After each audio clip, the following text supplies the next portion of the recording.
All right, what's good, YouTube? We're gonna switch it up and give you guys some 5th gen content for today. So in this video, we're gonna give the car a quick wipe down. It's like I caught in the rain. And also, I've been procrastinating for months now to fix the wiring for the bucket seat that I've installed. So for those who don't know, if you have a 5th gen Camaro, to install a bucket seat for the driver's seat, you have to add in a resistor in between a couple of the wires.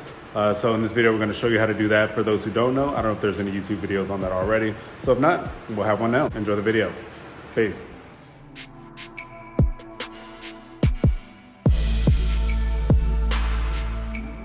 I've been procrastinating on fixing the seatbelt light for my bucket seat.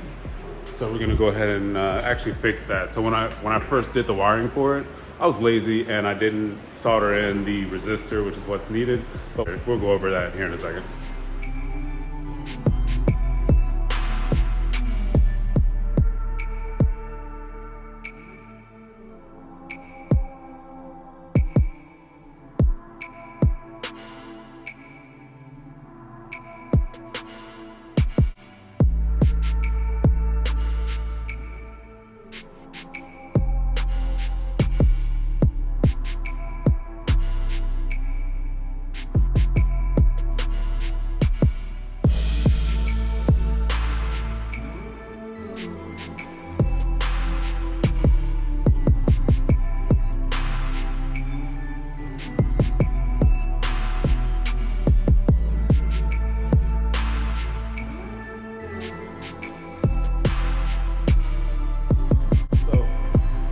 Now we're gonna go ahead and get the seat out so we can start with the meat and potatoes of this thing, which is correcting my previous laziness.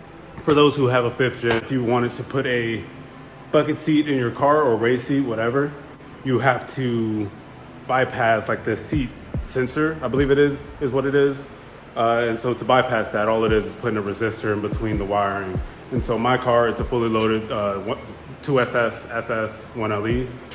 So it has the electric heated cooled seats and everything. And so basically I deleted or I removed pretty much all of the wires that I didn't need for like the heated seats, for example. It's way easier if you already have a manual seat car because only the wires that you need are already there. But if you have heated cooled seats, electric, adjustability and all that good stuff, then there's a lot of wires that you have to delete. I'm not gonna show that for the most part, but I'll show you after I get the seat out, what are the main things that you need to keep in place. So I'll spare you the details. I'll go ahead and get the seat out. If you can't do that, then I can't help you.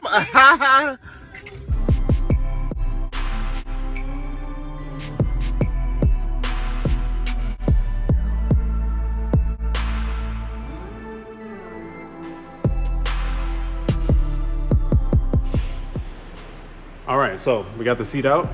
So now I'm gonna show you these wires. All right, but you gotta spare me. This is before I was being mad lazy. I was just trying to get the work done and get the seat in and make sure everything works.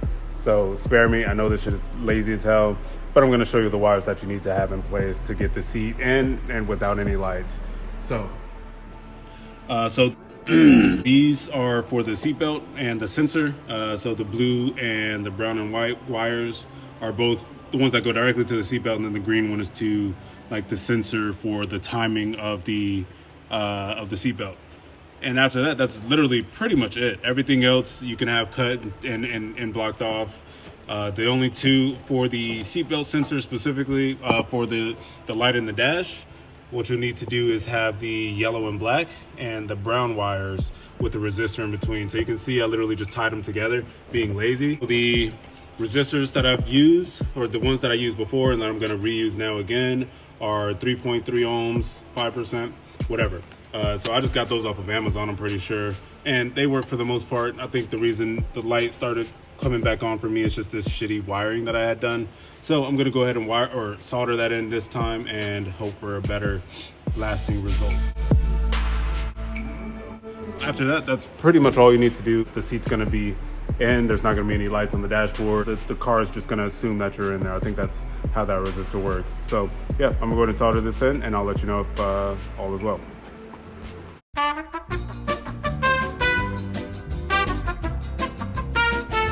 All right, seats in, wired up, buttoned up, bolted up, all good. Gonna go ahead and give it a test start and make sure that my light is gone. All right, gonna start it up.